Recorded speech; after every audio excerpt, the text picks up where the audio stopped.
হাবিবুল ইসলাম হাবিব সেই নেতা আজকে এখানে কথা বলেছেন।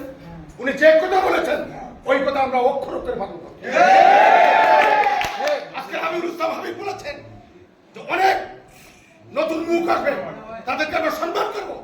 কিন্তু আপনারা যারা, আমরা যারা বিগত 17 বছরে বিএনপির জন্য অর্থ দিয়েছি, বিএনপির জন্য শ্রম দিয়েছি, সন্ধ্যার আগে রাত্রি আমরা ওই কোণের বারান্দা গিয়েছি, তাদেরকে বাদ দিয়ে কোন বিএনপি হতে পারে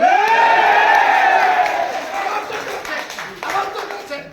তা যদি আমরা করি তাহলে আমাদের ভোট হবে মতো 500 কিন্তু আমাদের সবাই নিতে হবে।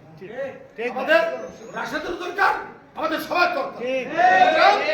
আমরা আজকে ঐক্যবদ্ধ হবে, আমরা এই সেন্টারে আমরা যেখানে 600 ভোট পাইছিলাম, রাশেদ বলেছে মেম্বার ছিল, রাশেদ বলেছে চল, আমরা এখানে 3000 ভোট করতে চাই। যাকে যাকে নিলে এই 3000 ভোট হবে সেই কাজ আমরা করবো কিনা বলেন? করবো।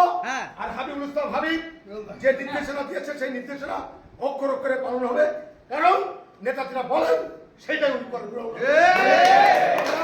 নেতাকে আজকের এই ইউনিয়ন বিএনপির পক্ষ থেকে ধন্যবাদ জানিয়ে আমি আমার কথা শেষ করছি।